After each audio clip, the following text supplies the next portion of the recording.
ए Y J cap plus ए Z के cap और B दिया हुआ है बी एक्स आई cap plus B Y J cap plus B Z के कैप। अगर ऐसा वेक्टर दिया हुआ है इसका क्रॉस प्रोडक्ट कितना आएगा वो समझते हैं। ठीक है, देखो अगेन इसमें भी रूल क्या है, हर एक कंपोनेंट को हर एक कंपोनेंट से मल्टीप्लाई करके देखेंगे।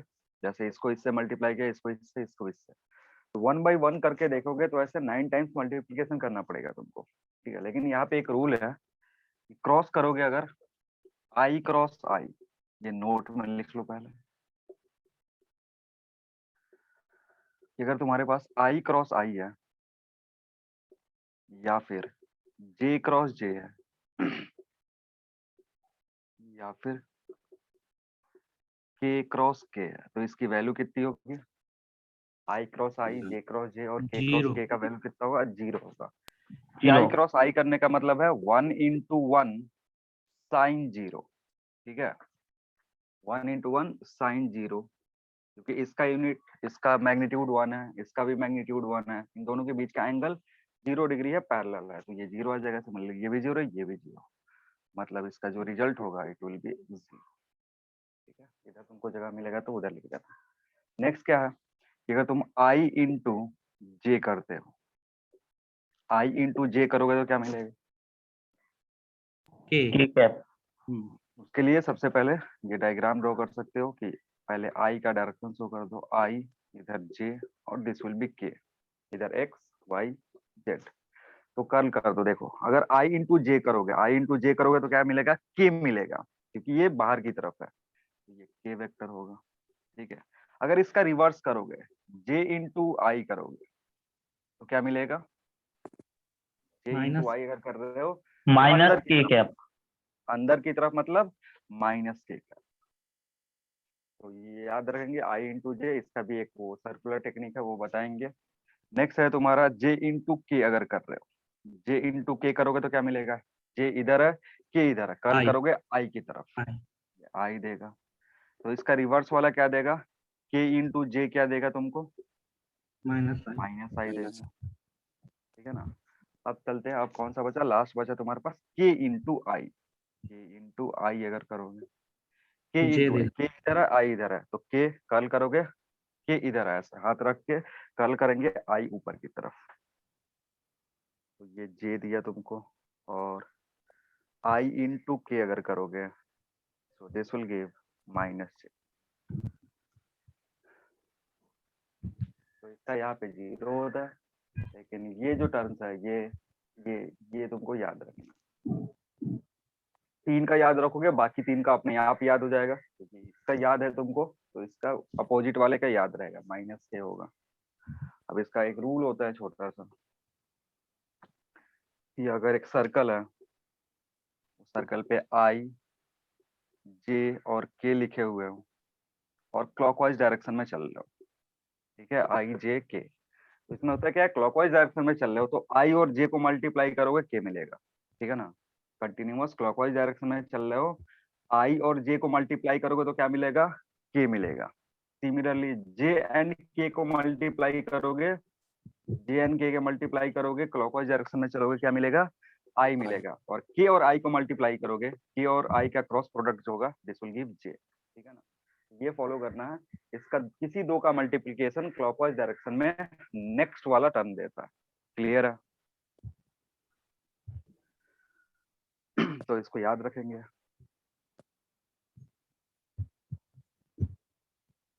अब उसको इसको यूज करके सिंप्लीफाई करते हैं। सिंप्लीफाई करने के बाद ये जो मेथड है, जो ये जो लिखा हुआ है, इसको यूज करते हैं, इसको यूज करते हैं, फिर सबको मल्टीप्लाई करने के बाद उसका क्रॉस प्रोडक्ट निकालते हैं। तो इसका जो क्रॉस प्रोडक्ट है वही मैं बोल रहा हूँ कि दोनों तरीके से निकाल, ये ऐसे कर सकते हो, इसको मल्टीप्लाई, इसको मल्टीप्लाई करोगे, टर्म्स मिलते जाएंगे तुमको, लिखते जाओगे, एक्सपेंड करोगे, हो जाएगा। लेकिन हम ऐसे नहीं करते हैं, हमारे पास एक मेथड होता है जिसको हम बोलते हैं डिटरमिनेंट मेथड, उसके हेल्प से करते हैं। तो डिटरमिनेंट मेथड के हेल्प से थोड़ा सा इजी हो जाता है, उसमें भी है मल्टीप्लीकेशन, तुमको मल्टीप्लीकेशन करना ही पड़ेगा। लेकिन जैसे अगर ए क्रॉस बी तुमको निकालना है, तो हमारे लिखने का तरीका होता है आई जे के, ऐसे आई जे के लिखते हैं।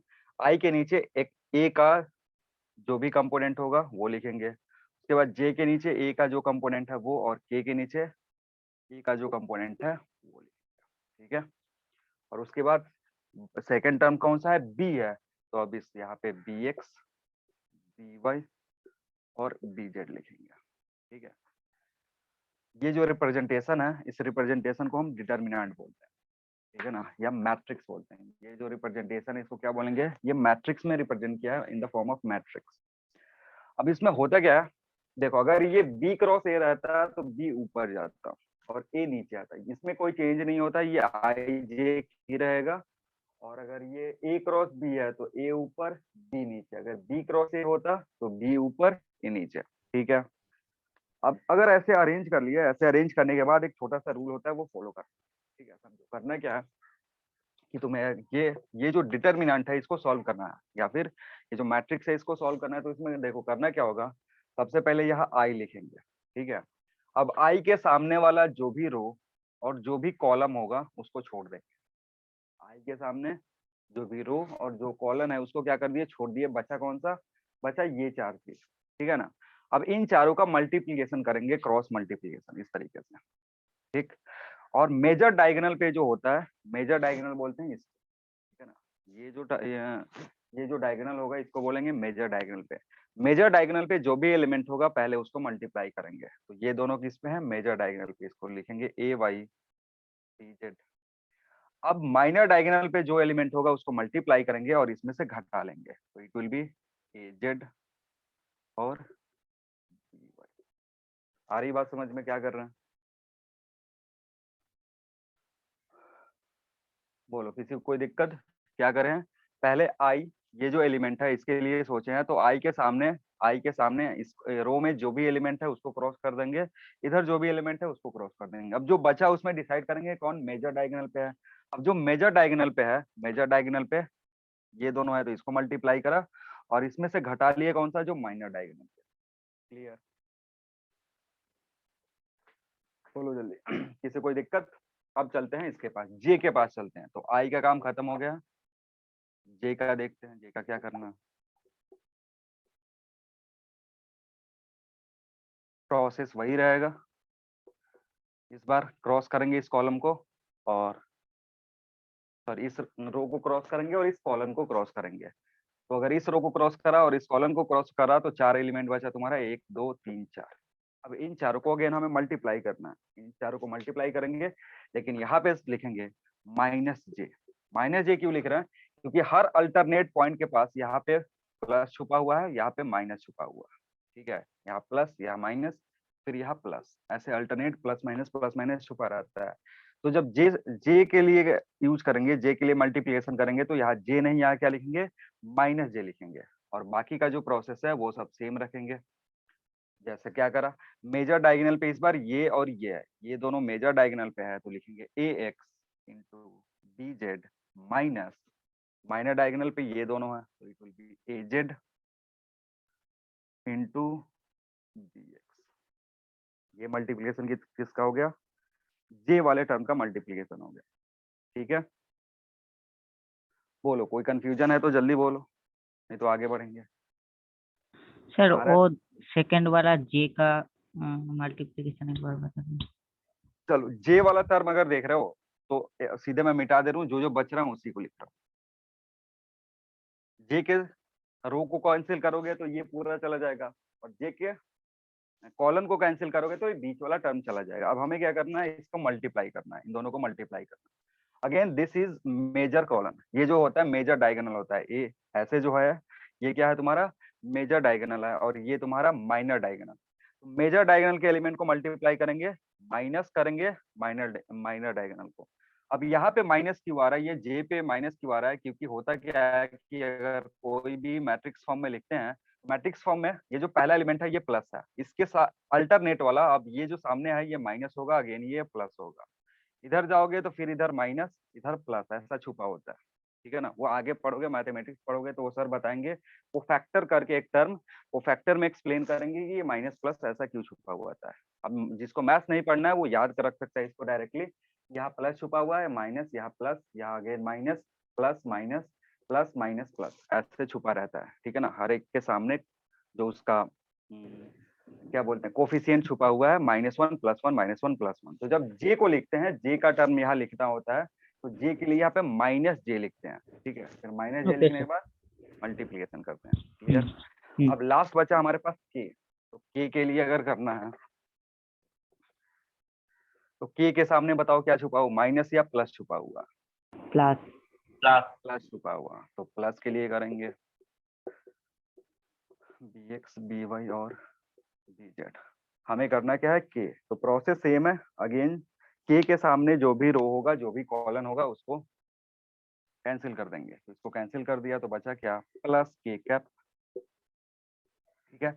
अब क्या करोगे, फिर डायगोनल को मल्टीप्लाई करेंगे, ये तुम्हारा मेजर डायगोनल है, तो ax इंटू dy, और इसको मल्टीप्लाई करोगे माइनस ay इंटू dx, ठीक है। तो जो भी तुम्हारा a इंटू बी का मल्टीप्लिकेशन है, क्रॉस मल्टीप्लिकेशन है, उसका जो रिजल्ट आएगा ये आएगा, ये आई टर्म है, ठीक है, ये जे टर्म है, ये के टर्म है। अगर इस माइनस को बाहर अंदर करोगे, इस माइनस को अंदर करोगे, तो ये जो टर्म है ये जस्ट रिवर्स हो जाएगा। माइनस को अंदर लोगे, ये पहले आ जाएगा, ये बाद में चला जाएगा। आ रही है बात समझ में? तो इसको तुम याद रख सकते हो, मल्टीप्लिकेशन रूल याद रखोगे। ये डेटा याद रखने का जरूरत नहीं है, ये जो वैल्यू यहाँ पे आ रहा है इसको याद रखने का जरूरत नहीं है। तुमको क्या याद रखना है, तुमको बस ये जो मल्टीप्लिकेशन का रूल बताए हैं कि कैसे मल्टीप्लाई कर रहे हैं इस मैट्रिक्स में, उसको याद रखना है, ठीक है। आ रही बात समझ में? किसी को डाउट है इसमें कि कैसे करना है, या आगे बढ़े? नहीं सर। चलो, तो अगर ऑर्थोगोनल फॉर्म में तुमको क्रॉस मल्टीप्लिकेशन दिया हुआ तो यहाँ से सिंपलीफाई करके तुम कैलकुलेट कर सकते हो। चलो नेक्स्ट हमारा काम क्या है, इसका एप्लीकेशन पढ़ना। नेक्स्ट इसका काम क्या है, एप्लीकेशन ऑफ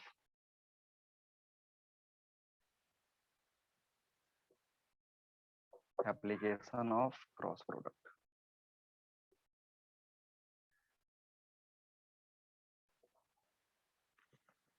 ठीक है। अब देखो, तुमको क्रॉस प्रोडक्ट में कुछ कुछ एग्जांपल दे देते हैं। जैसे हम टॉर्क निकालते हैं तो हमें पोजीशन वेक्टर और फोर्स का क्रॉस प्रोडक्ट लेना होता है, ठीक है। वैसे ही अगर जैसे ही ये जो क्रॉस प्रोडक्ट है ना, मोस्ट ऑफ द केस तुमको यूज होता है कहाँ पे, रोटेशन में। जब जाओगे रोटेशन में क्रॉस प्रोडक्ट का बहुत ज्यादा यूज होता है। जैसे हम एंगुलर मोमेंटम को मोमेंटम का रिलेशन लिखते हैं तो वहां पे क्रॉस प्रोडक्ट का यूज आता है। जब हम वेलोसिटी का एंगुलर वेलोसिटी के साथ रिलेशन लिखते हैं तो वहां पे क्रॉस प्रोडक्ट का यूज आता है, ठीक है। क्योंकि क्रॉस प्रोडक्ट का काम क्या है, दो वेक्टर को मल्टीप्लाई करते हैं तो तीसरा वेक्टर आता है। तो यहाँ पे टॉर्क जो है, फोर्स जो है और आर जो है, ये तीनों वेक्टर है तुम्हारा, ठीक है। अब इन दोनों के प्रोडक्ट से एक तीसरा वेक्टर मिल रहा है, तो वहां पे क्या यूज होगा, क्रॉस प्रोडक्ट यूज होगा। सिमिलरली तुम्हारे पास बी है, ओमेगा है और आर है, तो ये भी तुम्हारा वेक्टर है, ओमेगा भी वेक्टर है और आर भी वेक्टर है, ठीक है ना। यहाँ पे ये जो टॉर्क है ये मैंने बताया था एक्सियल वेक्टर है, यहाँ ओमेगा क्या है, एक्सियल वेक्टर है। ये दोनों पोलर, ये दोनों पोलर, तो यहाँ से पोलर पोलर को का क्रॉस ले रहे हो तो तुमको क्या मिल रहा है, एक्सियल मिल रहा है। अगेन यहाँ पोलर पोलर का क्रॉस ले रहे हो तो एक्सियल मिल रहा है। वैसे ही अगर तुम्हारे पास मोमेंटम हो, आर हो, तो यहाँ से एल कैलकुलेट कर सकते हो, मोमेंटम, पोजीशन, एंगुलर मोमेंटम, ठीक है ना। फिर इन दोनों का क्रॉस लेने से हमें क्या मिलता है, थर्ड रिलेशन मिलता है। तो ये सारे फिजिक्स के तुम्हारे एप्लीकेशन है, तो फिजिक्स में तुमको मिलेंगे आगे पढ़ोगे तो। कुछ कुछ इसके एप्लीकेशन होते हैं, जैसे इसको यूज करके अगेन तुम एंगल पता कर सकते हो, ठीक है। इसको यूज करके जो साइन थीटा वाला टर्म है वहां से एंगल कैलकुलेट कर सकते हो। और अगर किसी दो वेक्टर का क्रॉस प्रोडक्ट जीरो है, क्रॉस प्रोडक्ट किसी दो वेक्टर का जीरो है, तो उससे कंक्लूजन निकलता है कि those two vectors are parallel. जब भी पैरेलल वेक्टर का क्रॉस प्रोडक्ट लोगे तो क्या होगा, पैरेलल वेक्टर का एंगल जो होगा, एक वेक्टर ए इधर है और एक वेक्टर बी है जो इधर ही डायरेक्शन में देख रहा है, तो इन दोनों का अगर क्रॉस लोगे तो कितना होगा, या तो एंगल क्या हो जाएगा, यहाँ जीरो हो जाएगा। या फिर अगर ए इधर है, बी इधर की तरफ है, इस केस में थीटा कितना होगा, 180 डिग्री। तो अगर ऐसे दो वेक्टर का तुम क्रॉस प्रोडक्ट लोगे तो कितना आएगा, जो क्रॉस प्रोडक्ट होगा A cross B it will be, clear है। तो अगर क्रॉस प्रोडक्ट 0 के बराबर है, क्रॉस प्रोडक्ट 0 के बराबर है, इसका मतलब दोनों वेक्टर जो है वो क्या है, पैरेलल है। तो लिख लो इफ, पहला एप्लीकेशन है इसका, if cross product of two vectors is 0, cross product of two vectors is 0, cross product of two vectors is 0, cross product of two vectors is 0, it means it means these vectors are, it means these vectors are parallel, these vectors are parallel, ठीक है, दोनों vector क्या होंगे, parallel होंगे। दूसरा application लिखेंगे,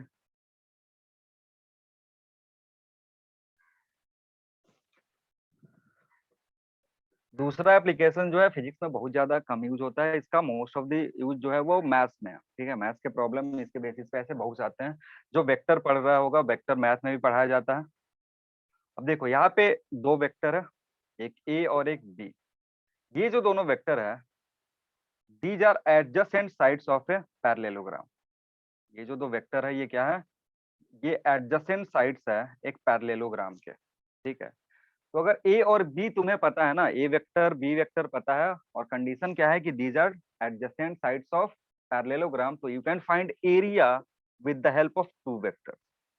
जो area है इस पैरेललोग्राम का वो तुम पता कर सकते हो इन दोनों वेक्टर के हेल्प से। वो क्या होगा, this will be magnitude of A vector into B vector, मतलब इसका और इसका क्रॉस प्रोडक्ट जो होगा उसका मैग्नीट्यूड, ठीक है ना, क्योंकि क्रॉस प्रोडक्ट से जो रिजल्ट आता है that is what, that is vector, और वेक्टर का हमें मैग्नीट्यूड लेना है, that magnitude will represent area of this parallelogram. आ रही बात समझ में। तो ये मोस्ट ऑफ द केसेस में क्या होता है, मैथ्स में इसका बहुत ज्यादा यूज होता है, फिजिक्स में कभी कभी यूज होता है। जो बच्चे जेई मेन से एडवांस की तैयारी कर रहे होते हैं उनके लिए ये इंपॉर्टेंट होता है, नीट वाले के लिए बहुत कम इंपॉर्टेंस है इसका। और नेक्स्ट थर्ड, हम अगेन एरिया ऑफ ट्राइंगल में निकाल सकते हैं। जैसे अगेन एडजेसेंट साइड अगर दिया हुआ है किसी ट्राइंगल का in form of vector A and B, तो you can find this area. ये जो एरिया होगा दिस विल बी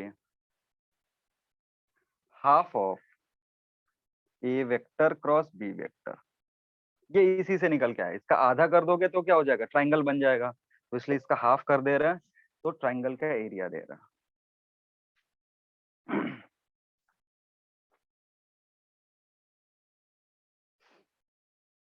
हो गया।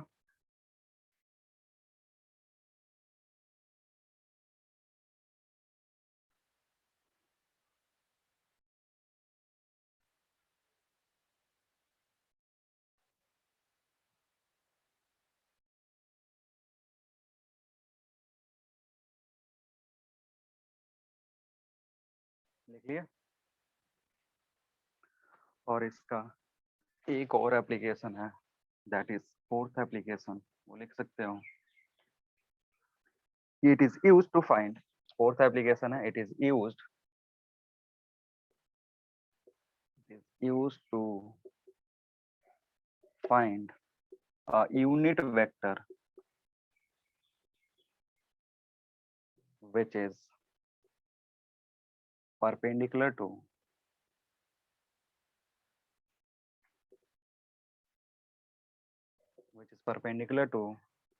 two vectors।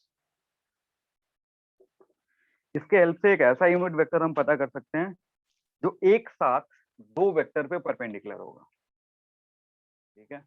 क्योंकि ए क्रॉस बी जब हम कर रहे थे तो हमें मिला था A B sine theta into N cap, और एन कैप जो था वो ए और बी दोनों पे परपेंडिकुलर था, तो दोनों पे अगर परपेंडिकुलर है तो we can find N cap. तो ये क्या है, it is used to find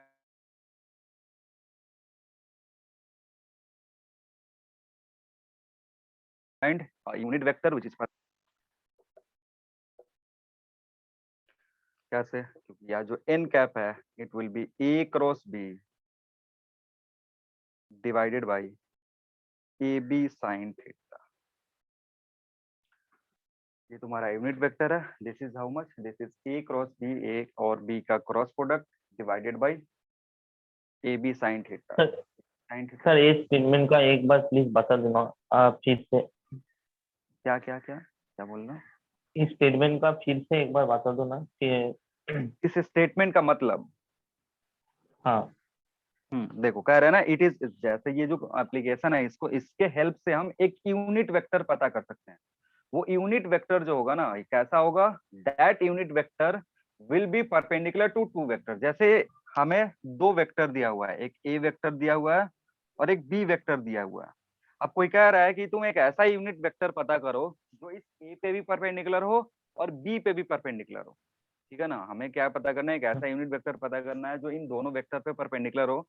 तो कैसे पता चलेगा, वो पता चलेगा with the help of cross product. क्योंकि क्रॉस प्रोडक्ट क्या बोलता है, क्रॉस प्रोडक्ट जब करते हैं तो हमें मिलता है A cross B is equal to A B sine theta into N cap. और अगर एन कैप के बारे में तुमको याद होगा तो मैंने क्या बोला था, N cap is perpendicular to A and B both.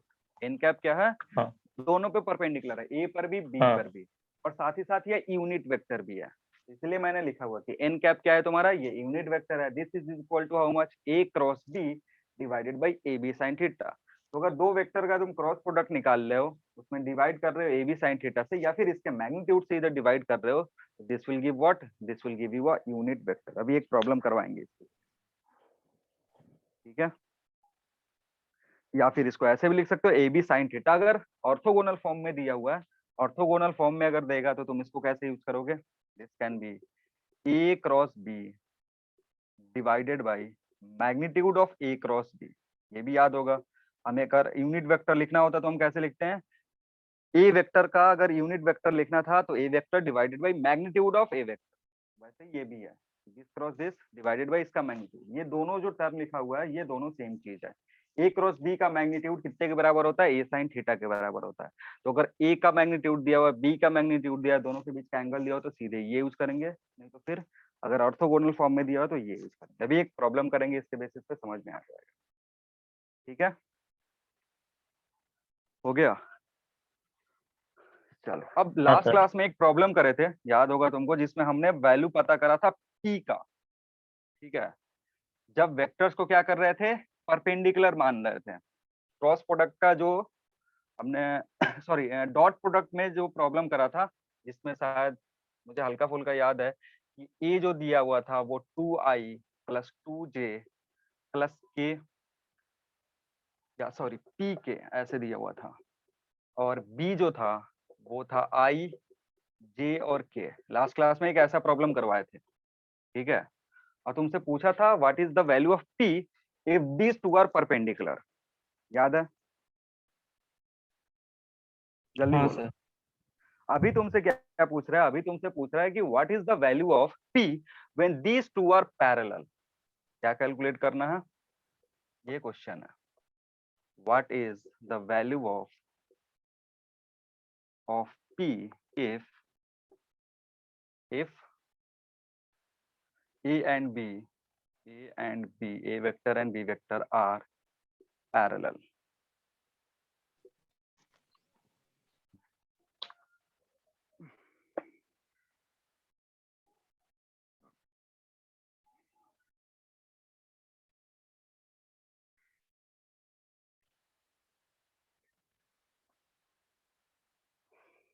Cross product में थोड़ा सा कैलकुलेशन ज्यादा होता है, जब भी क्रॉस प्रोडक्ट देगा तो अगेन तुम्हें मैट्रिक्स यूज करके उसको सॉल्व करना होता है, तो वहां से सोचेंगे,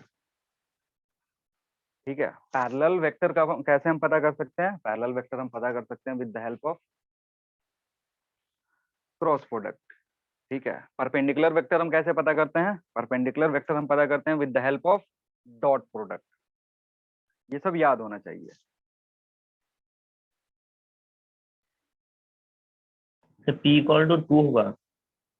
P इक्वल टू कितना, 2 आ रहा है, ठीक है। पिछले केस में P कितना आया था, 4 आया था -4। -4 आया था, ठीक है ना। क्या करे हो, सिंपल सा इसका क्रॉस प्रोडक्ट निकालना है। क्रॉस प्रोडक्ट कैसे निकालोगे, अगेन तुम्हारा क्या होता है काम, लिख दो उसको जल्दी से मैट्रिक्स फॉर्म में। जैसे अगर a इंटू बी करोगे तो दिस विल बी आई जे के 2 2 और p, इधर 1 1 1, सिंपल है। तो सबसे पहले i क्या करते हैं, i क्या देगा, इन दोनों का मल्टीप्लिकेशन, इन दोनों का मल्टीप्लिकेशन, तो 2 माइनस p हो जाएगा यहाँ पे, ठीक है। देखो अब यहाँ पे करना क्या है ना, एक ही टर्म से डायरेक्टली आंसर बता सकते हो, क्योंकि वो जस्टिफाई करेगा। अगर तुमसे पूछ रहा है, अगर एक ही टर्म से देखोगे तो बता सकता है, क्योंकि ये टर्म तुमको जीरो करना है, ठीक है ना। दोनों का क्रॉस प्रोडक्ट जीरो करना है, इसका मतलब ये टर्म, इसके अगले वाला टर्म, इसके अगले वाला टर्म क्या होना चाहिए, सबका सब जीरो होना चाहिए। तो हम एक टर्म से भी बता सकते हैं, या कोई कोई परेशान होता है तो वो आगे वाला टर्म भी सिंप्लीफाई कर सकता है। आगे वाला टर्म मतलब ये, तो इसको करोगे 2, इस टर्म मल्टीप्लाई करोगे -p, अगेन लास्ट वाला टर्म जो है वो प्लस के मतलब ये जाएगा 2 इंटू 2 -2। अब देखो यहाँ पे ये तो अपने आप जीरो हो गया, तुम्हारे पास बचा क्या, 2 p आई कैप और -j, इसको ऐसे लिख दो -2 p j कैप। अब इसको जीरो करना है, इसको क्या करना है, जीरो करना है, क्योंकि पैरेलल होने के लिए क्रॉस प्रोडक्ट क्या होता है, जीरो होता है। तो ये जीरो कब होगा, जब ये टर्म जीरो और ये टर्म जीरो, और ये दोनों टर्म सेटिस्फाई कर रहा है कि अगर हम यहाँ p की वैल्यू 2 रख दे तो ये भी जीरो हो जाएगा, ये भी जीरो हो जाएगा। It means p is equal to 2। आ रही बात समझ में, बोलो कोई है जिसको समझ में नहीं आ रहा है कुछ, क्या चल रहा है, आ रहा है समझ में, आगे बढ़े। हाँ सर। चलो अब लास्ट टॉपिक हमारा बचा हुआ है वेक्टर का, उसके बाद हम स्टार्ट करेंगे मोशन, जो जहाँ से हमारा एक्चुअल फिजिक्स से स्टार्ट होगा। अभी तो ये सारे टूल्स है जिसके हेल्प से हम फिजिक्स पढ़ते हैं। Next is position vector of a point, next heading है तुम्हारा position vector of A point.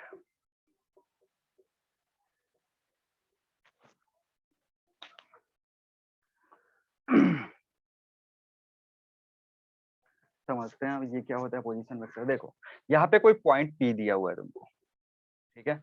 इस पॉइंट P का लोकेशन तुमको बताना है in terms of vector, vector representation करना है इस पॉइंट P का। तो सबसे पहला काम क्या होता है कि अगर इस पॉइंट का लोकेशन हमें बताना होता है तो हम कार्टेशियन कोऑर्डिनेट सिस्टम लेते हैं और इस पॉइंट का लोकेशन बताते हैं। तो अगर कार्टेशियन कोऑर्डिनेट सिस्टम लोगे तो ये तुम्हारा x और इधर y। तो कार्टेशियन कोऑर्डिनेट लेते ही ये जो पॉइंट P है इधर से कोऑर्डिनेट आ जाएगा तुमको x, y, इसका कुछ ना कुछ कोऑर्डिनेट होगा। जैसे अगर मान लो इधर से काउंट करते हैं 1 2 3 4 5, 5 इधर, 1 2 3 4 5 6 7, 7 इधर, तो ये पॉइंट P का सीधे कोऑर्डिनेट मिल जाता है कि x में 5, y में 7। तो मैं जनरली लिख रहा हूँ कि the coordinates of point P is x, y। आ रही बात समझ में।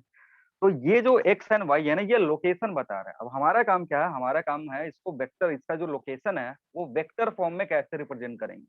तो वेक्टर फॉर्म में रिप्रेजेंट करने का तरीका क्या होता है कि ओरिजिन से हम एक लाइन लेते हैं towards the point P, origin से एक लाइन लेते हैं इधर की तरफ पॉइंट P की तरफ, और एरो से शो कैसे करते हैं, away from the origin. Position vector का सबसे मोस्ट इंपॉर्टेंट जो चीज है वो क्या है, एरो जो हम शो करेंगे that will be away from the reference. यहाँ पे पॉइंट O तुम्हारा रेफरेंस है, तो पोजीशन वेक्टर का जो वेक्टर होगा उसका डायरेक्शन किधर होगा, अवे फ्रॉम द ओरिजिन होगा।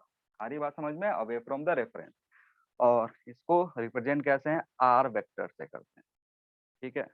तो आर वेक्टर तुम्हारा क्या है, R vector is position vector of point P, ठीक है। पॉइंट P का पोजीशन वेक्टर क्या होगा, आर वेक्टर होगा। अब ये वैल्यू निकालो कैसे कि आर वेक्टर क्या होगा। आर वेक्टर को हमें क्या लिखना पड़ेगा, कंपोनेंट फॉर्म में, मतलब आर वेक्टर का कंप्लीट इंफॉर्मेशन चाहिए। तो दो तरीके से लिख सकते हो, या तो कंपोनेंट फॉर्म में लिख दो जिसको ऑर्थोगोनल फॉर्म बोलते हैं, या फिर इसका लेंथ बता दो और ये कितना का एंगल यहाँ पे सब्सटेंड कर रहा है वो बता दो। ये दोनों तरीका है, मैंने बताया दो तरीके से इसको बता सकते हो।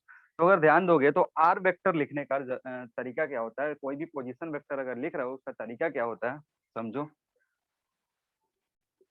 अगर आर वेक्टर लिखना है, दिस विल बी, ये पोजीशन पी, ये जो वैल्यू है इसका, जहां पे हेड है, दिस माइनस दिस करते हैं, तो यहाँ का जो तुम्हारा कोऑर्डिनेट है वो 0,0 है। समझना क्या करेंगे, हम करेंगे x माइनस 0, और x डायरेक्शन कैसे शो करते हैं, आई से शो करते हैं।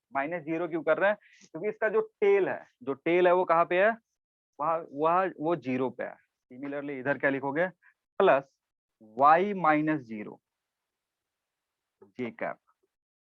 आ रही बात समझ में, क्या कर रहे हैं, पोजीशन वेक्टर लिखने का तरीका क्या होता है, हेड जहाँ पे है उसका कोऑर्डिनेट माइनस जहाँ पे टेल है उसका कोऑर्डिनेट, यानी या फिर इसको बोलते हैं फाइनल पोजीशन, इसको बोलते हैं इनिशियल पोजीशन। तो final minus initial, x minus 0, y minus 0, तो r will give i cap plus y j cap. अगर 3D में होता तो यहाँ पे प्लस z k कैप भी आता, लेकिन हम 2D में बता रहे हैं, तो 2D में r vector will be x i cap plus Y J cap, जहाँ एक्स वाई क्या है, एक्स वाई है coordinates of point P. Clear है। तो अगर किसी भी पॉइंट का पोजीशन वेक्टर लिखना है तो तुम्हें क्या पता होना चाहिए, वो जो पॉइंट है उसका कोऑर्डिनेट कितना है। जैसे यहाँ पे मैंने कोऑर्डिनेट कितना लिया, एक्स वाई, अगर जेड होता तो वो भी टर्म तुमको दिखता है। जैसे अगर 3D में लिख रहे हैं तो जेड होगा, तो यहाँ पे जेड वाला टर्म दिखेगा, जेड माइनस 0 की कैप, तो सिंपली यहाँ ऐड कर सकते हो, this will B z into के। तो इसको पोजीशन वेक्टर बोलते हैं। किसी भी पॉइंट का हमने क्या बोला, एक वेक्टर ड्रॉ किया, इसके रेस्पेक्ट में, ओरिजिन के रेस्पेक्ट में, और इस पोजीशन वेक्टर का बहुत ज्यादा जरूरत होता है। हो गया। हाँ सर। अब समझते हैं, एक और वेक्टर होता है जिसको हम डिस्प्लेसमेंट वेक्टर बोलते हैं। नेक्स्ट है डिस्प्लेसमेंट वेक्टर।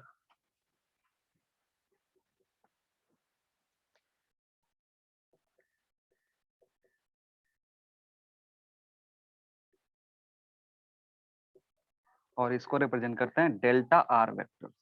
डिस्प्लेसमेंट वेक्टर को हम कैसे रिप्रेजेंट करेंगे, डेल्टा आर वेक्टर से रिप्रेजेंट करते हैं। अब समझना डिस्प्लेसमेंट वेक्टर क्या है।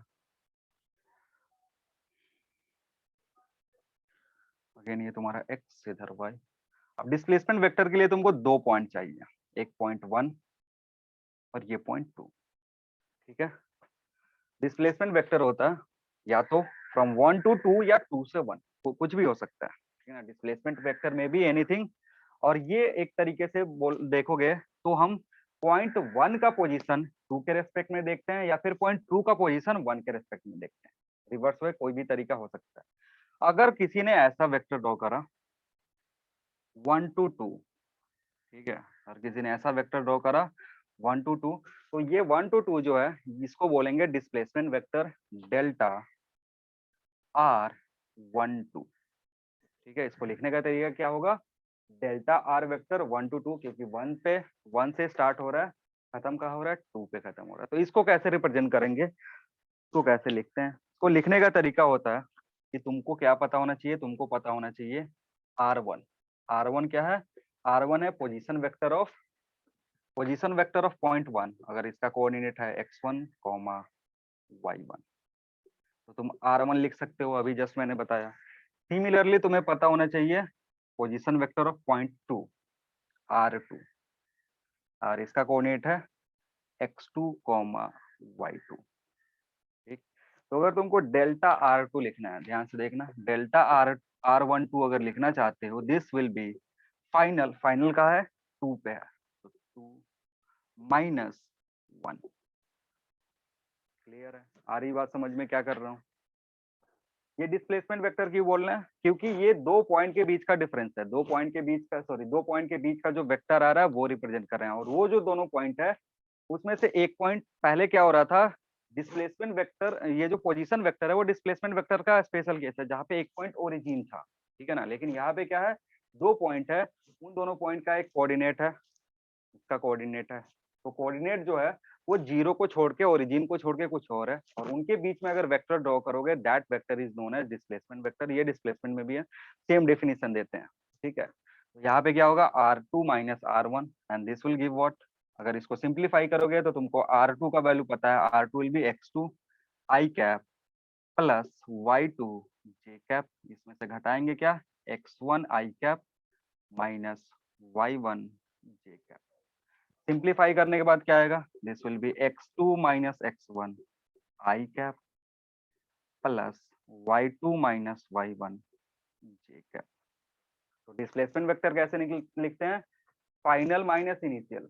ये यहाँ पे एरो है, जहाँ पे एरो है दैट पॉइंट इज फाइनल, तो फाइनल माइनस इनिशियल। अगर एरो उल्टा होता तो दिस माइनस दिस लिखते हैं, ठीक है। इसलिए यहाँ क्या है, एक्स कंपोनेंट का एक्स कंपोनेंट के साथ घटाएं तो x1 माइनस x2। यहाँ पे y कंपोनेंट को y कंपोनेंट के साथ घटाएं, अगर z कंपोनेंट होता तो उसको भी z2 माइनस z1 लिखते हैं, ठीक है। बोलो कोई कंफ्यूजन या आगे बढ़े। तो यहाँ से जो रेफरेंस होगा वो तो 1 पॉइंट से रिस्पेक्ट में मैं 2 से बताना चाहता हूँ। हाँ हाँ हाँ, वही सेम चीज है। यहाँ पे जो रेफरेंस है ना तुम्हारा, वो चेंज हो गया। रेफरेंस क्या हो गया, रेफरेंस पहले ओरिजिन था, तो ओरिजिन के रेस्पेक्ट में अगर हम वेक्टर लिखते हैं तो that is known as position vector, ठीक है ना।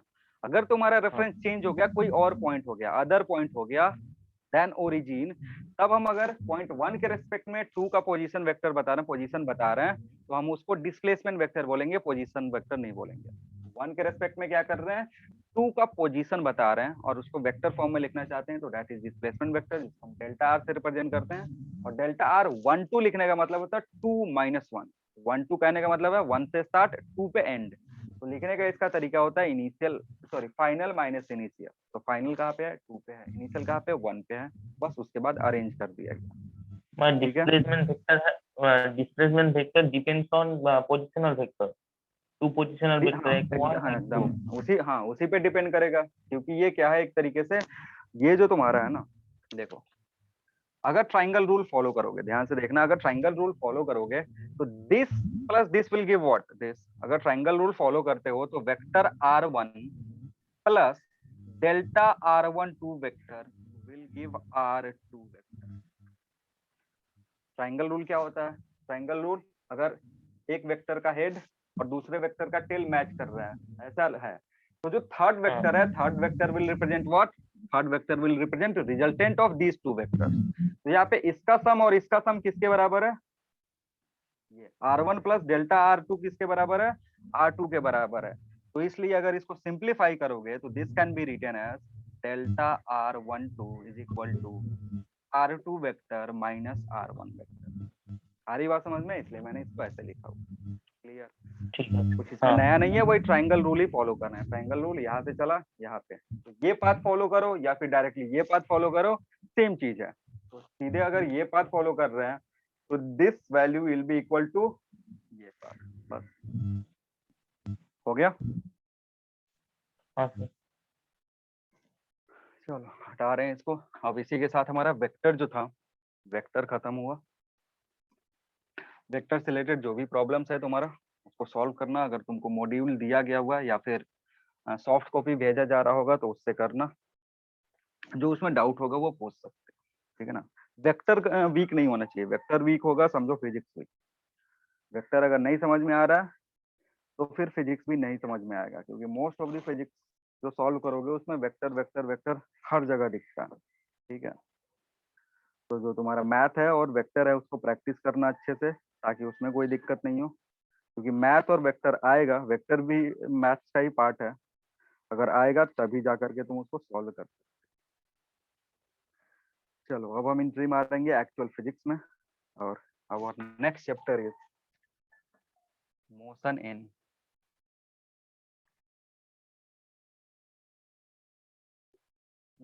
One dimension.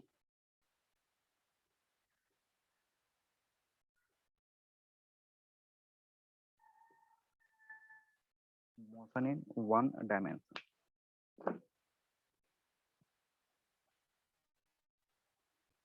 तो ये सारे टॉपिक जो हम पढ़ेंगे ये आता है under mechanics.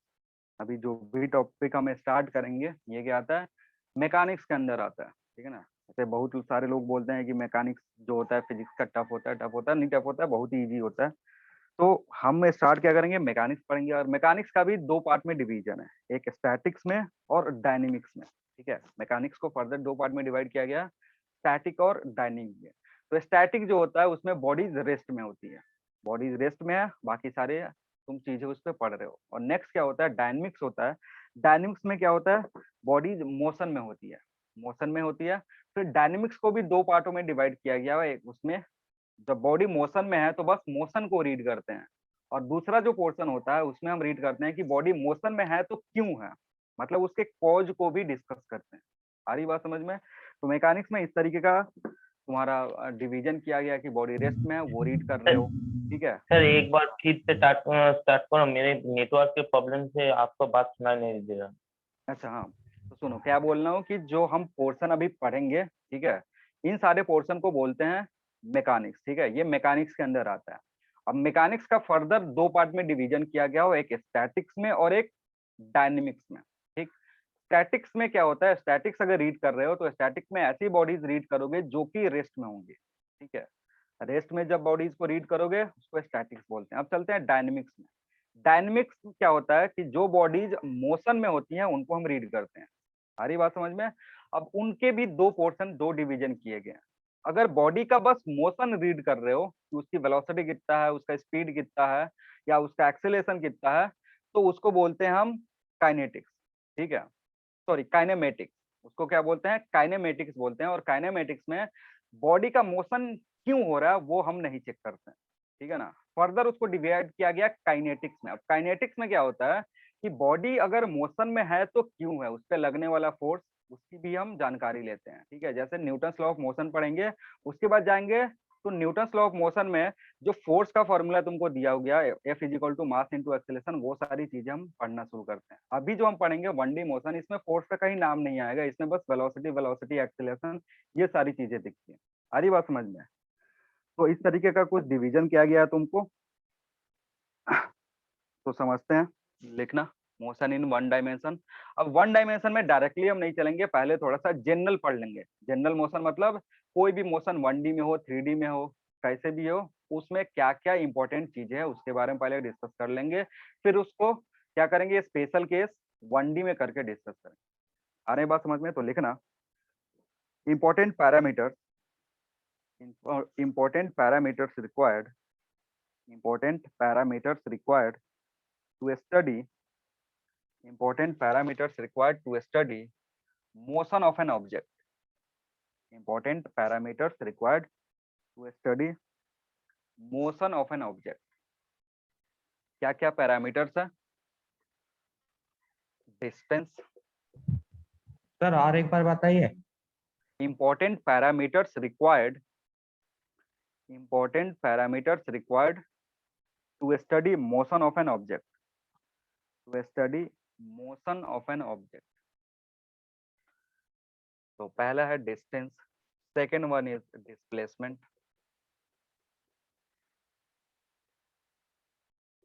Third one is speed, fourth one is velocity, and fifth one is acceleration। जब बॉडी का हम मोशन रीड करेंगे विदाउट नोइंग इट्स कॉज, तो इन पांचों चीज का जरूरत हमें पड़ता है। सवाल में या तो तुमसे डिस्टेंस पूछ रहा होगा, डिस्प्लेसमेंट पूछ रहा होगा, या फिर स्पीड, वेलोसिटी, एक्सेलरेशन पूछ रहा होगा। ठीक है ना, जो भी तुम्हारा 1D का प्रॉब्लम होगा उसमें से इसमें से कोई एक पैरामीटर तुमसे पूछेगा। जो भी प्रॉब्लम उठा करके देखोगे मोशन ऑफ 1D का, इसमें से कुछ ना कुछ तुमको पूछ रहा होगा। तो हमारा काम क्या है कि डिस्टेंस होता क्या है, डिस्प्लेसमेंट होता क्या है, स्पीड, वेलोसिटी, एक्सेलरेशन क्या क्या होता है, पहले उसके बारे में समझेंगे। ठीक है, लेकिन उससे पहले इन सारे पैरामीटर को डिस्कस करने से पहले हम समझेंगे कि रेस्ट और मोशन का कंसेप्ट क्या है। ठीक है ना, अगर कोई बोल रहा है कि ये बॉडी रेस्ट में है या ये बॉडी मूव कर रहा है तो उसका क्या मतलब होता है। ठीक है, तो सबसे पहला जो तुम्हारा हेडिंग है, this is rest and motion, concept of rest and motion. पहले इसके बारे में समझेंगे कि रेस्ट का क्या मतलब है, मोशन का क्या मतलब है।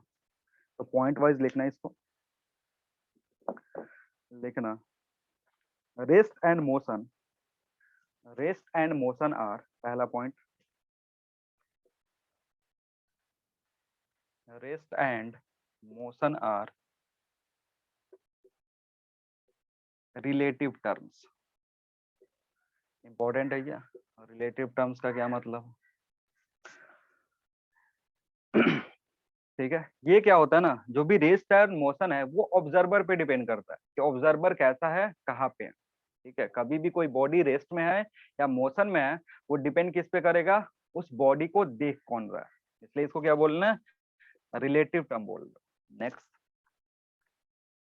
नेक्स्ट है लिखना there is no meaning of there is no meaning of there is no meaning of rest or motion. There is no meaning of rest or motion. There is no meaning of rest or motion without any observer. Without any observer. अगर observer नहीं है तो फिर rest और motion का कोई मतलब नहीं है। कोई बॉडी है, चल रहा है, बैठा हुआ है, उसको कोई देखने वाला है ही नहीं, तो फिर मोशन का कोई मतलब नहीं हुआ। ऑब्जर्वर होना चाहिए अगर कोई बॉडी मोशन में है या रेस्ट में है, उसको ऑब्जर्व करने के लिए, क्योंकि वही बताएगा कि बॉडी उसके रेस्पेक्ट में चल रहा है या रुका हुआ है। सॉरी, थर्ड पॉइंट लिखेंगे। थर्ड पॉइंट है nothing is third point is nothing is in absolute rest nothing is in absolute rest nothing is in absolute rest or in absolute motion nothing is in absolute rest or in absolute motion। अब इसका क्या मतलब है? इसका मतलब ये है कि किसी भी बॉडी को तुम बोल नहीं सकते हो कि ये वो रुका हुआ है रेस्ट में, या किसी भी ऐसे बॉडी को बोल नहीं सकते हो कि वो एब्सोल्यूट मोशन में है। क्यों? क्योंकि ये सारे जो कंसेप्ट है रेस्ट और मोशन को का, वो डिपेंड किस पे करता है? वो डिपेंड करता है ऑब्जर्वर पे। ठीक है, जैसे अगर कोई बोल रहा है कि यहाँ पे एक ट्री है, ठीक है, ये तुम्हारा ट्री है और इसके पास में तुम खड़ा होकर इसको देख रहे हो, ट्री को तुम खड़ा होकर देख रहे हो, तो तुमको क्या दिखेगा? ट्री दिखेगा रेस्ट में। ठीक है, लेकिन अगर कोई साइकिल लेकर के यहाँ से चल रहा है, साइकिल लेकर के अगर चल रहा है, तो उसको क्या दिखेगा? अगर ये देखेगा, साइकिल पे जो आदमी बैठा होगा वो अगर इस ट्री को देखेगा, तो उसके लिए ट्री किधर होगा? इधर की तरफ मोशन कर रहा होगा, पीछे की तरफ जा रहा होगा। आ रही बात समझ में? तो ये जो ट्री का जो कंडीशन है रेस्ट और मोशन का, वो किस पे डिपेंड कर रहा है? इस ऑब्जर्वर पे, और जो साइकिल पे ऑब्जर्वर बैठा हुआ है उस पे। एक के लिए वो रेस्ट में है, दूसरे के लिए मोशन में है। इसके रेस्पेक्ट में ये ट्री को देख रहा है, ट्री पीछे जा रहा है। जैसे ट्रेन में बैठ के अगर देखते हो बाहर की तरफ, तो क्या होता है? तुमको ऐसा फील होता है कि सारी चीजें पीछे की तरफ जा रही हैं, लेकिन जो ग्राउंड पे आदमी खड़ा होता है उसके लिए तुम आगे की तरफ जा रहे होते हो। आ रही बात समझ में? तो जो भी कंसेप्ट है रेस्ट और मोशन का, वो किस पे डिपेंड करता है? ऑब्जर्वर कहाँ है, कैसा है। और साथ ही साथ अगर ऑब्जर्वर नहीं है तो रेस्ट और मोशन का कोई मतलब नहीं है। और नेक्स्ट चीज, दुनिया में कोई भी चीज नहीं है जो एब्सोल्यूट रेस्ट में है या एब्सोल्यूट मोशन में है। एक ही बॉडी किसी के लिए मोशन में हो सकती है, किसी के लिए रेस्ट में हो सकती है। क्लियर है? नेक्स्ट पॉइंट लिखेंगे। देखना, if an object next point है, point number 4। If an object does not change its position if an object does not change its position if an object does not change its position as time passes does not change its position as time passes with respect to an observer as time passes with respect to an observer then it is said then it is said then it is said then it is said to be in rest then it is said to be in rest then it is said to be in rest with respect to said to be in rest with respect to given observer then it is said to be in rest with given observer। ठीक है, जैसे एक body है यहाँ पे एक observer है, ठीक। और ये बॉडी जो है ये अपना पोजीशन चेंज नहीं कर रहा है, टाइम बढ़ रहा है, घड़ी लेकर के बैठा हुआ है, ये देख रहा है कि ये 10 घंटा 20 घंटा 25 घंटा से यहीं पे खड़ा हुआ है। तो इसके रेस्पेक्ट में ये क्या होगा, रेस्ट में कहलाएगा, ठीक है ना। ऑब्जर्वर बहुत ही जरूरी है, कौन देख रहा है। नेक्स्ट पॉइंट लिखेंगे, if an object changes, next point, if an object changes,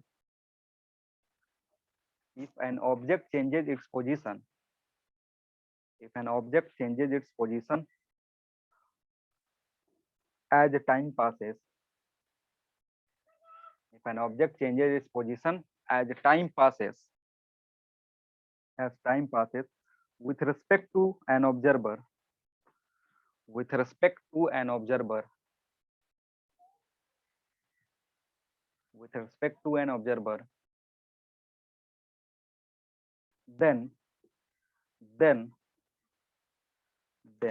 the given object, then the given object is shown, then the given object is said, then the given object is said to be in motion, then the given object is said to be in motion with respect to given observer, with respect to given observer। हो गया। तो observer अगर है और उसके respect में particle जो है या बॉडी जो है अपना पोजीशन चेंज कर रहा है, तो ऑब्जर्वर क्या बोलेगा कि मेरे रेस्पेक्ट में ये बॉडी मूव कर रहा है, ठीक है ना। अब हमने पढ़ा है, जस्ट वेक्टर में ही पढ़ा था कि किसी भी पार्टिकल का पोजीशन हम कैसे बताते हैं, किसी भी पार्टिकल का पोजीशन बताने के लिए हमें कोऑर्डिनेट सिस्टम चाहिए, ठीक है। और उस कोऑर्डिनेट सिस्टम को हम क्या लेते हैं, रेफरेंस लेते हैं, और पार्टिकल का जो पोजीशन चेंज होता है उसी कोऑर्डिनेट सिस्टम के रेस्पेक्ट में चेंज होता है। मतलब जितना इंपॉर्टेंट ऑब्जर्वर है और टाइम है, उतना ही इंपॉर्टेंट मोशन के लिए रेफरेंस है। रेफरेंस बहुत ही जरूरी है पार्टिकल का पोजीशन बताने के लिए, ठीक है ना। जैसे अगर कोई बोल रहा ये पार्टिकल यहाँ था, कुछ देर बाद इधर चला गया, कुछ देर बाद इधर चला गया, तो वो बताएगा कैसे कि यहाँ पे है, यहाँ पे है, यहाँ पे है।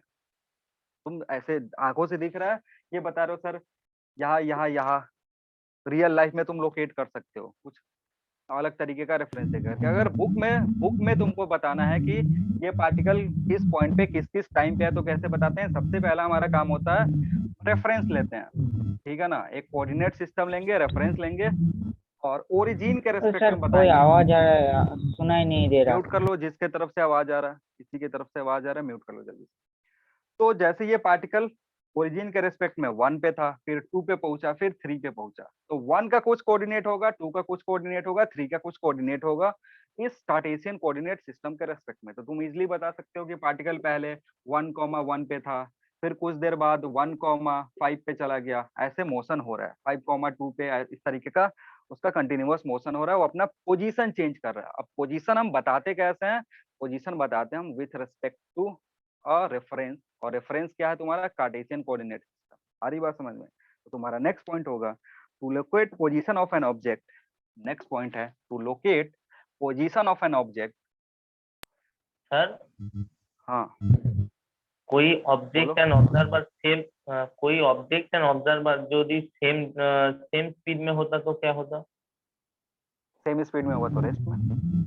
अगर समझो क्या हो रहा है कि एक साइकिल चल रहा है इधर और तुम्हारा पार्टनर भी इधर साइकिल चला रहा है, तुम साइकिलिंग कर रहे हो तो तुम्हारा पार्टनर भी साइकिलिंग कर रहा है। अगर दोनों सेम स्पीड से साइकिलिंग करते हैं, तुम अपने पार्टनर को देखोगे या वो तुमको देखेगा, तो क्या दिखेगा, जिस इंस्टेंट पे देखोगे लगेगा वो वहीं पे है। तुम चला रहे हो फिर देख रहे हो, लगेगा वहीं पे है, तुम्हारे बगल में ही हमेशा वो दिख रहा है। अगर तुम्हारे बगल से उसका पोजीशन आगे या पीछे होता है, तब वो तुम्हारे रेस्पेक्ट में मोशन में है।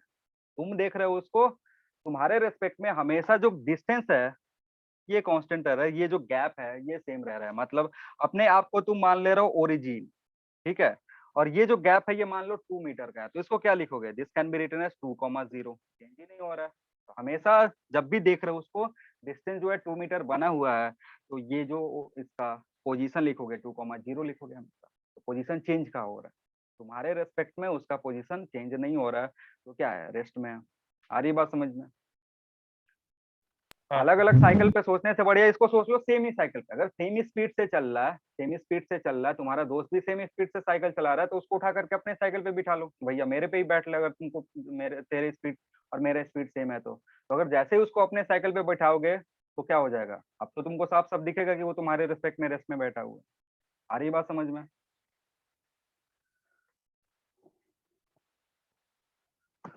चलो क्या बोल रहे थे, कौन सा पॉइंट लिखा रहे थे, एक बार रिकॉल करवाना। टू लोकेट हाँ, to locate position, to locate position of an object, to locate position of an object we need a reference. To locate position of an object we need a reference, we need a reference full stop,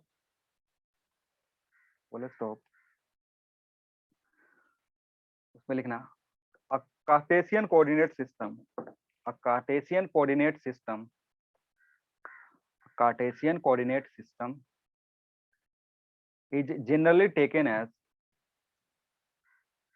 a Cartesian coordinate system is generally taken as reference, generally taken as reference with sir generally taken as reference नहीं समझ रहे हो, REFERENC, हाँ sir ठीक है। Frame of reference नाम सुने हो? हाँ सर अभी जस्ट तो बोले we need a frame of reference, तो उसी का reference, ठीक है, taken as reference with observer sitting at origin, with observer sitting at origin।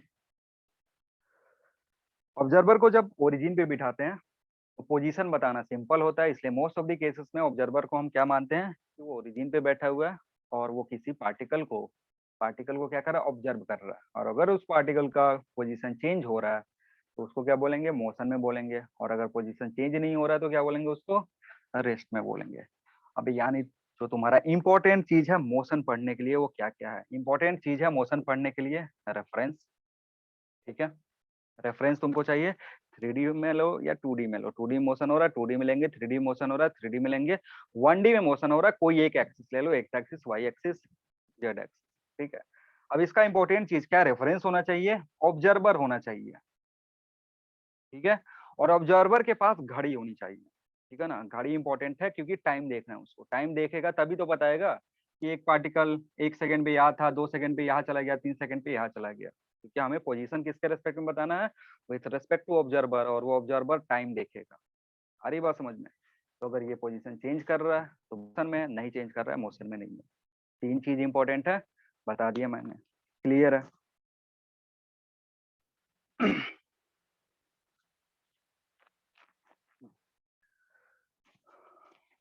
चलो अब समझते हैं एक छोटा सा और चीज सर, है, वो वो बता दें। ऑब्जर्वर ओरिजिन पे ही बैठा क्यों हो सकता है, कोई दूसरी जगह नहीं हो सकता? सिंपलिसिटी, ऐसा कुछ रिस्ट्रिक्शन नहीं है, सिंपलिसिटी के लिए हम उसको ओरिजिन पे बिठा कर रखते हैं। समझो क्या हो रहा है कि मान लो एक पार्टिकल है यहाँ पे P, ठीक है, इसका कोऑर्डिनेट है, ऐसे मैं आर्बिट्री इन जनरल लिख रहा हूँ कि 2,3, ठीक है, किसके रेस्पेक्ट में, ओरिजिन के रेस्पेक्ट में। ओरिजिन का क्या होता है, 0 0। अब ये पार्टिकल जो है यहाँ पे, अब हम क्या करते हैं ना, जनरली जैसे ही ऑब्जर्वर को यहाँ बिठाओगे, जैसे ही ऑब्जर्वर को उठा करके यहाँ बिठाओगे तो ऑब्जर्वर के रिस्पेक्ट में डायरेक्टली इसका पोजीशन पता चल जाएगा कि कितना है, 2 और 3 है, ठीक है। अगर ऑब्जर्वर को किसी और पॉइंट पे बिठा रहे हो, मान लो मैंने ऑब्जर्वर को यहाँ बिठा दिया, ऑब्जर्वर कहाँ बैठ गया, 1,2 पे बैठ गया, बिठा सकते हो, उसमें कोई चेंज नहीं है, उसमें कोई डिफरेंस नहीं होगा, कहीं भी बिठा सकते हो। जैसे ऑब्जर्वर अगर यहाँ पे बैठ गया तो तुमको दिक्कत क्या होगा ना, अब तुमको दोबारा इस पार्टिकल का पोजीशन बताना होगा इसके रेस्पेक्ट में, है ना, जो पहले कर रहे थे ना, जैसे पोजीशन वेक्टर और डिस्प्लेसमेंट वेक्टर हमने बताया, तो पोजीशन वेक्टर ओरिजिन के रेस्पेक्ट में बताते हैं, डिस्प्लेसमेंट वेक्टर किसी और पॉइंट के रेस्पेक्ट में बताते हैं, वही सेम सिनेरियो। तो अगर ऑब्जर्वर को तुम यहाँ बिठा दिए तो अगेन तुमको इसका पोजीशन रीडिफाइन करना पड़ेगा with respect to this given observer. लेकिन अगर इसी ऑब्जर्वर को ओरिजिन पे बिठाते तो ये जो बीच का जो तुम्हारा प्रोसेस है ना, ये बीच का प्रोसेस अपने आप गायब हो जाता। तो बिठाने का मतलब क्या होता है, इसको बस सिंपल करना है, ऐसा कुछ रूल नहीं है, ऐसा मतलब कोई हार्ड रूल नहीं है कि इसको इधर ही हमेशा रखेंगे। आ रही बात समझ में? कहीं भी बिठाओ कोई फर्क नहीं पड़ता है, बस इस ऑब्जर्वर के रेस्पेक्ट में इसका पोजीशन पता होना चाहिए। तो अगर यहाँ पे बिठाओगे तो साफ साफ पोजीशन दिखेगा, कहीं और बिठा दोगे तो फिर तुमको पता करना पड़ेगा। अब इसके रेस्पेक्ट में इसका इसका पोजीशन मतलब 1। सर वो अगर ऑब्जर्वर 1-2 पॉइंट पे होगा तो मुझे वो ओरिजिन को 1-2 पॉइंट पे ले जाना होगा, फिर उसका न्यू नहीं नहीं, पोजीशन होता क्या है बताना ना, होगा। नहीं नहीं, देख सुनो, रेफरेंस देखो, इस मैंने क्या बोला, रिलेटिव टर्म है ना, तो रिलेटिव टर्म में अगर इसका पोजीशन देखोगे, इसको रिलेटिव टर्म में इसका पोजीशन देखोगे ना, तो इसके रेस्पेक्ट में पार्टिकल ये जो है ये 1 मीटर इधर है और 1 मीटर इधर है। अगर ध्यान से देखोगे तो मैंने 1,2 और 2,3 लिखा हुआ है। अगर वो यहाँ पे ऑब्जर्वर यहाँ पे होता तो इनिशियल कंडीशन इस पॉइंट पी का कितना बताते, एक्स में 2 और वाई में 3 बताते हैं, 3 अगर ओ में होता, ठीक है।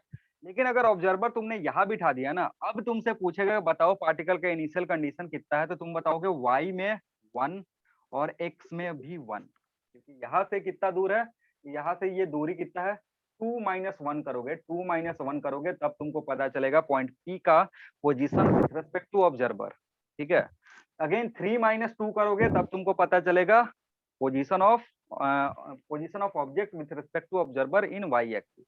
तो ये जो कैलकुलेशन है ना, इस कैलकुलेशन से बचने के लिए डायरेक्टली हम ऑब्जर्वर को कहाँ बिठा देंगे, यहाँ पे बिठा देंगे। ओरिजिन। और अगर ऑब्जर्वर नहीं बैठा हुआ है तो उसी के लिए एक अलग हम बाद में जाके पढ़ते हैं रिलेटिव का कंसेप्ट, रिलेटिव मोशन पढ़ेंगे। तो रिलेटिव मोशन में जरूरी नहीं है कि ऑब्जर्वर ओरिजिन पे ही बैठा हुआ है या ऑब्जर्वर रेस्ट पे ही हो, ठीक है ना। जैसे वो ऑब्जर्वर को ओरिजिन पे बिठाते हैं, मोस्ट ऑफ द केसेस हम अभी जब पढ़ेंगे उसको रेस्ट में मान के पढ़ेंगे कि ऑब्जर्वर क्या है, रुका हुआ है, बाकी पूरा ब्रह्मांड वो ऑब्जर्व कर रहा है, ठीक है ना, कि जो भी चीजें हो रही है, कौन सी चीजें मूव कर रही है, कौन सी चीजें रेस्ट है।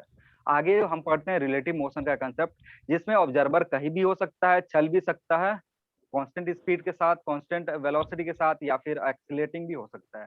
तो एक अलग से टॉपिक ही है तुम्हारा रिलेटिव मोशन, जिसमें हम ऑब्जर्वर को भी चला करके देखते हैं या अलग अलग पॉइंट पे कर करके देखते हैं। क्लियर है?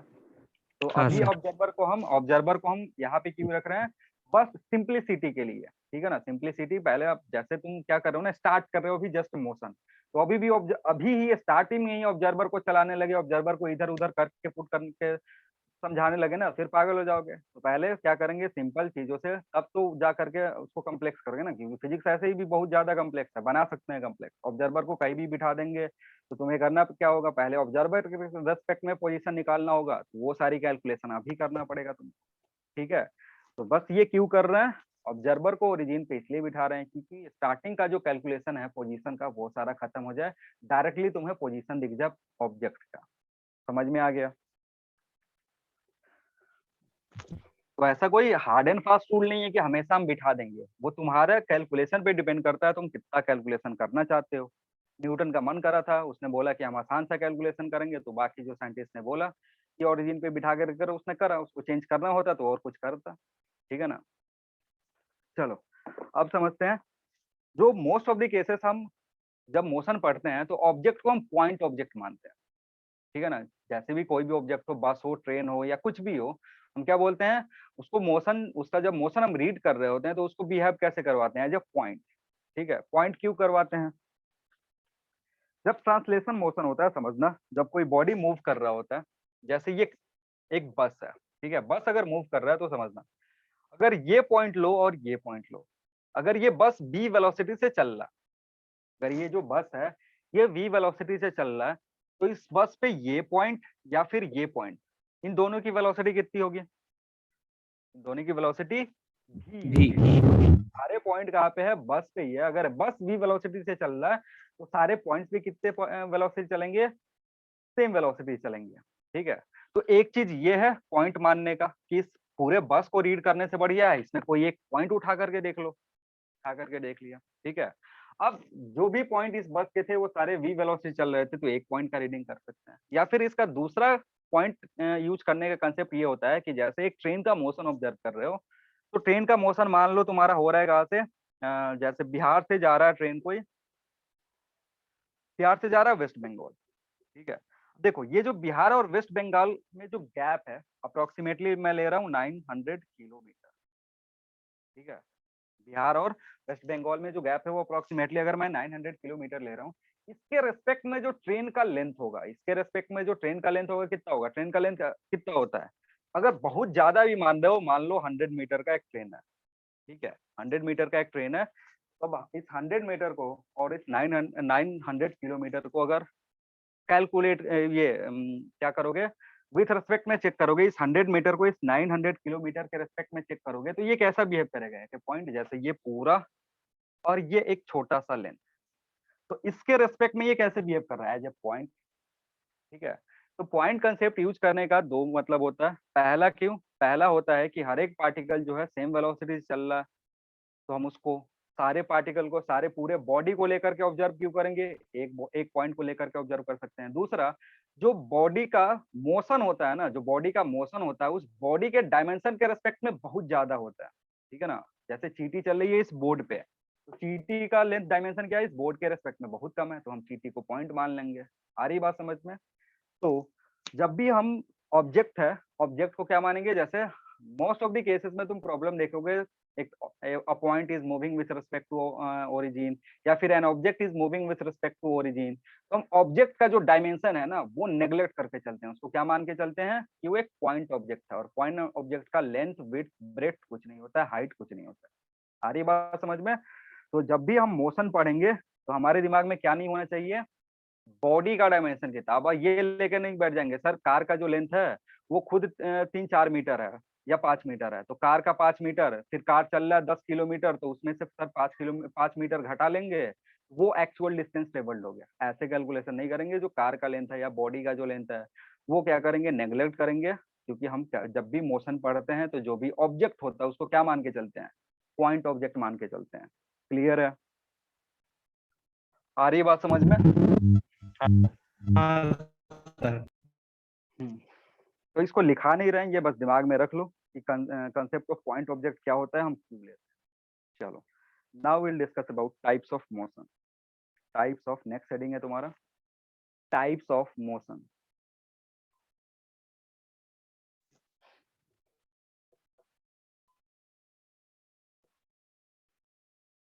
Types of motion on the basis of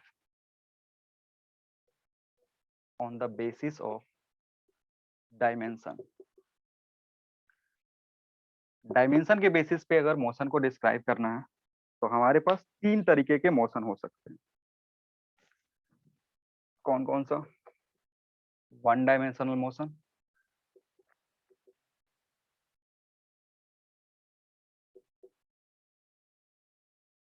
जिसको इस चैप्टर में हम डिटेल में पढ़ेंगे। Second one is 2 dimensional motion,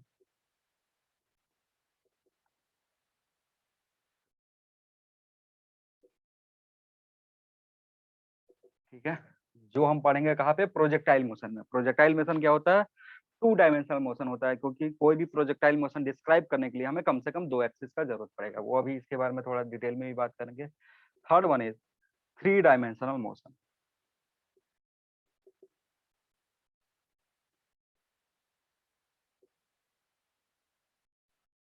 ठीक है, ये एक ऐसा मोशन है जिसमें एक्स एक्सिस, वाई एक्सिस और जेड एक्सिस तीनों का यूज होगा, तो उसको क्या बोलते हैं, 3 डायमेंशनल मोशन बोलते हैं। 3 डायमेंशनल मोशन उतना डिटेल में डिस्कस नहीं करना है, क्योंकि ये सिलेबस में नहीं है, ये दोनों सिलेबस में है, और यही हम पहला चैप्टर पढ़ रहे हैं।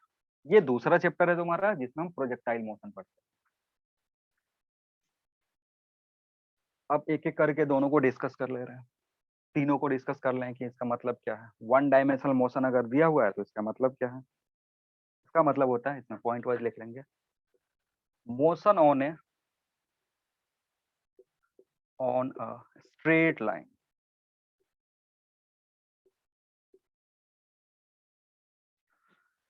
कोई भी मोशन जो किसी एक स्ट्रेट लाइन पे हो रहा है, वैसे मोशन को हम क्या बोलते हैं, ऐसे मोशन को हम बोलते हैं 1D मोशन। ठीक है, एक लाइन है, इसी लाइन पे बॉडी मूव करेगा, इसी लाइन पे पार्टिकल मूव करेगा। जैसे यह इधर की तरफ जा सकता है या फिर इधर की तरफ आ सकता है, ठीक है ना। इस बॉडी के पास ऑप्शन नहीं है कि ये ऊपर जाए, नीचे जाए, लेफ्ट राइट बगल में या इंक्लाइन किधर में जाए। इसके पास ऑप्शन क्या है, ये बस इस ट्रैक पे ही मूव कर सकता है। ट्रैक के पे मूव करने का मतलब है कि एक स्ट्रेट लाइन पे मोशन कर रहा है, स्ट्रेट लाइन पे साइड या स्ट्रेट लाइन पे दूसरे साइड, ठीक है।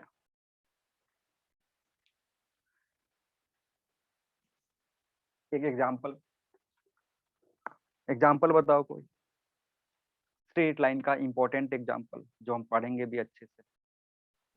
आइडिया है किसी को? ट्रैक का मोशन, किसका? ट्रैक का, ट्रैक बस। बस ट्रक नहीं, बस ट्रक तो ऐसे जरूर थोड़े स्ट्रेट लाइन ही चलेगा, जैसा रोड है वैसा चलेगा। देखो तुम्हें जो रीड करना है ना, ट्रेन 1D मोशन। हाँ, ट्रेन का motion on a straight track, अगर स्ट्रेट ट्रैक है तो उस पे हो रहा है, 1D मोशन है उसका। समझते हैं जो इंपॉर्टेंट है हमारे लिए, हमारे पॉइंट ऑफ व्यू से, वो है मोशन अंडर ग्रेविटी, ठीक है ना। कोई भी मोशन अगर ग्रेविटी के अंदर होता है, जैसे अगर इस पेन को मैं रिलीज करूंगा, तो ये कैसे गिरेगा? स्ट्रेट लाइन में। इसके पास ऑप्शन नहीं है कि ऐसे ये घूम घूम के जाए। पेन को अगर मैं रिलीज करूंगा तो कैसे गिरेगा? इस तरीके से। मतलब इसका फॉल क्या हो रहा है? स्ट्रेट लाइन पे हो रहा है। या अगर इसी पेन को मैं ऊपर फेंकूंगा तो ये ऊपर जाएगा और उसी ट्रैक पे वापस नीचे भी आएगा, ठीक है। जैसे अगर मैं इसको फेंक रहा हूँ तो ये गया ऊपर और इसी लाइन पे फिर नीचे भी आएगा। या फिर अगर मैं एक पार्टिकल है ड्रॉप कर रहा हूँ तो ये क्या करेगा? स्ट्रेट लाइन में। अगर स्टोन ड्रॉप करते हो किसी रूफ पे, किसी छत पे चढ़ के, तो क्या होता है? नीचे ऐसे गिरता है। क्लियर है? तो वैसे मोशन को हम क्या बोलते हैं? 1 डायमेंशनल मोशन बोलते हैं, क्योंकि वो एक स्ट्रेट लाइन पे हो रहा है, ठीक है। अब इसको पढ़ने के लिए दूसरा पॉइंट लिख सकते हो, it needs only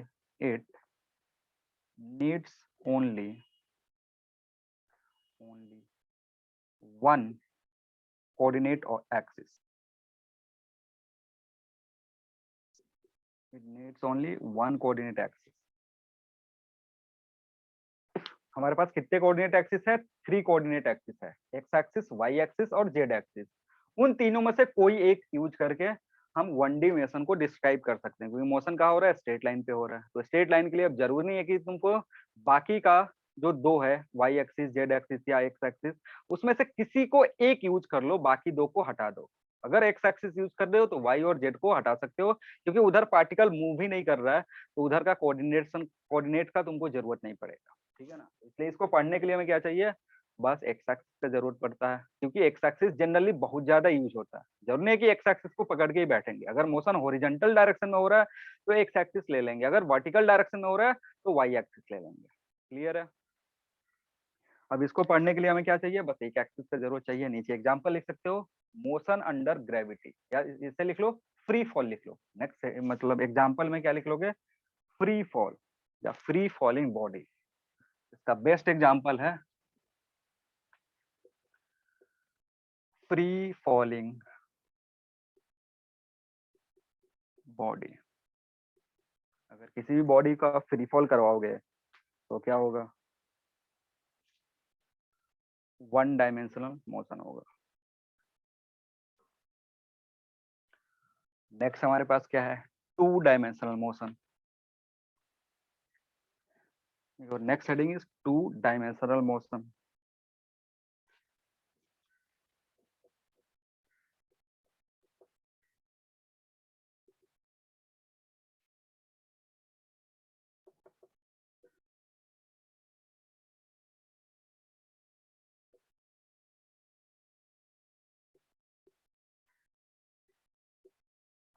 motion of a body in a plane।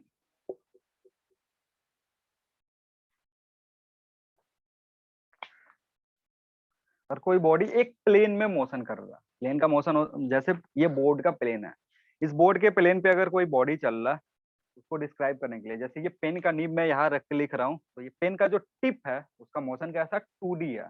क्योंकि उसको डिस्क्राइब करने के लिए इस पॉइंट पे अगर मैं पेन का निब रख रहा हूँ, ये ओरिजिन है तुम्हारा, तो इसके रेस्पेक्ट में एक्स और वाई तुमको रिप्रेजेंट करना पड़ेगा, तब जाकर के कंप्लीट इन्फॉर्मेशन तुमको मिलेगा। या यहाँ लेकर के जा रहा हूँ तो क्या हो रहा है? उसको डिस्क्राइब करने के लिए तुमको कम से कम दो एक्सिस का जरूरत पड़ेगा। तो ये एक ऐसा मोशन है जिसको डिस्क्राइब करने के लिए तुमको दो एक्सिस का जरूरत पड़ेगा, या फिर इसको ऐसे बोलते हैं motion of a body in a plane, क्योंकि प्लेन जो होता है वो दो एक्सिस से मिलके बना होता है और दोनों एक्सिस का यूज करके हम किसी चीज को डिस्क्राइब करते हैं।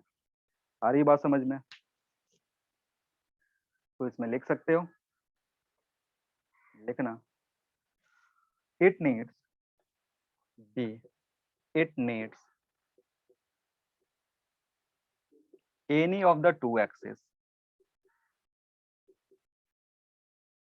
to describe the motion। Motion को अगर डिस्क्राइब करना चाहते हो तो तीन में से कोई भी दो एक्सिस ले लो। तीन में से दो एक्सिस, या तो एक्स वाई एक्सिस, ठीक है, इसको एक प्लेन बोलते हैं, या फिर एक्स जेड प्लेन ले लो, या फिर Y X plane, sorry Y और जेड प्लेन ले लो। कोई भी दो का कॉम्बिनेशन तुम यूज कर सकते हो, वो दो का कॉम्बिनेशन प्लेन रिप्रेजेंट करेगा। और इसका जो बेस्ट एग्जांपल जो हमें पढ़ना है, जो हम पढ़ेंगे, that is projectile motion. Projectile motion जो होता है वो तुमको दिखता है कि हम एयर में फेंके हुए हैं तो 3D होना चाहिए क्योंकि स्पेस में मोशन हो रहा है, लेकिन वो होता क्या है, वो एक प्लेन में मोशन होता है, ठीक है ना। ऐसे अगर पार्टिकल को फेंक रहे हो तो ऐसा नहीं है कि ऐसे घूमते हुए जाता है, वो ऐसे सीधा जाएगा, एक प्लेन में मोशन होगा, ठीक है। मतलब अगर मैं एक पार्टिकल को फेंकूंगा तो ऐसा जाकर के गिरेगा। तो प्रोजेक्टाइल मोशन, या फिर एक एग्जांपल और इसका लिख सकते हो, motion of coin, motion of queen लिख सकते हो, on carrom.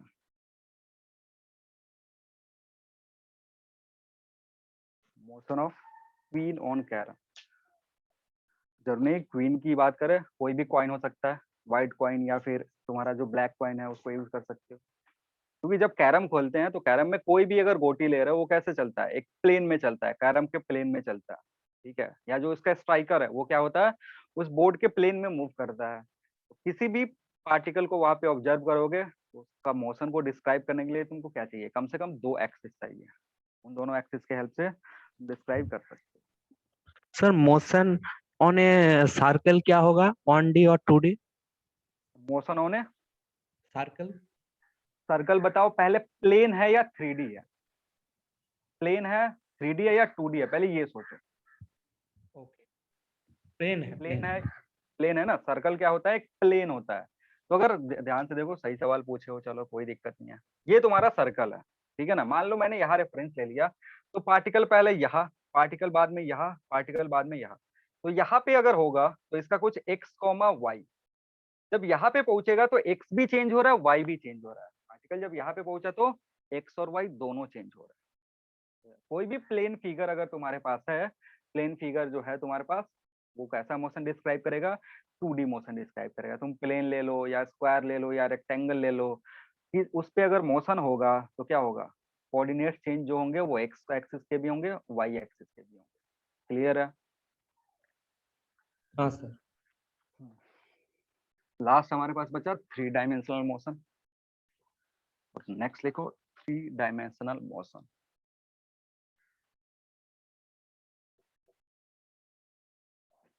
Three dimensional motion,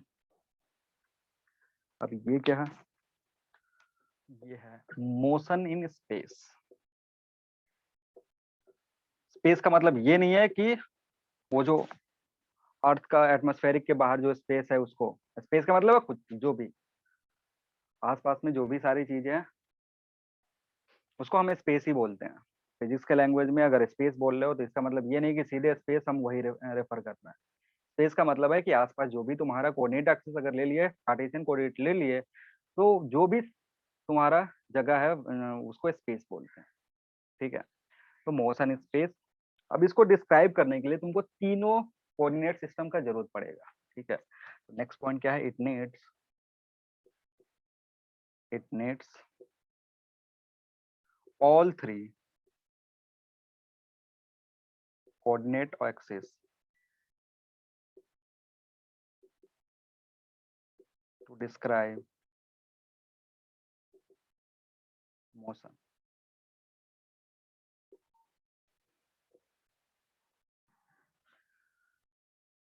तीनों के तीनों यूज करोगे तब जा करके होगा।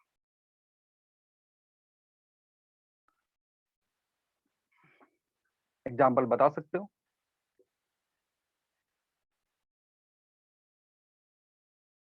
सर एक पंछी अगर उड़ेगा तो? पंछी उड़ेगा, ठीक है।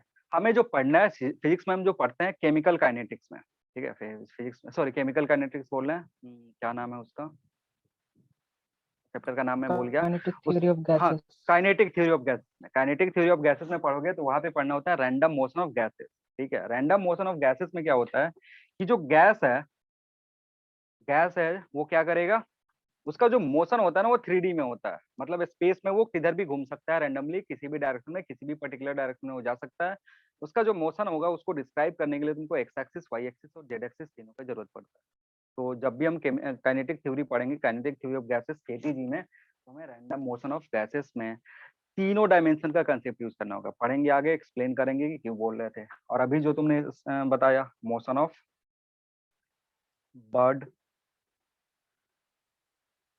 या फिर मोशन ऑफ काइट्स, अगर कोई पतंग उड़ रहा है तो उसका जो मोशन होगा उसको डिस्क्राइब करने के लिए तुमको तीनों डायमेंशन का जरूरत पड़ेगा। हो गया? तो ये कुछ कुछ बेसिक टर्म्स चीजें थी जो हमें पढ़ना होता है फिजिक्स के लिए 1D मोशन में। अब इसमें कुछ डाउट नहीं होना चाहिए क्योंकि ये बेसिक चीजें हैं, इसमें भी किसी को डाउट है कुछ, कोई है जिसको ये सारी इसमें कोई चीज ऐसा जो समझ में नहीं आया? नहीं है ना? या कोई डाउट है तुम्हारा, अपने मन में कुछ सवाल चल रहा है जो पहले से जो क्लियर नहीं हुआ है, वो पूछ सकते हो। है कुछ ऐसा?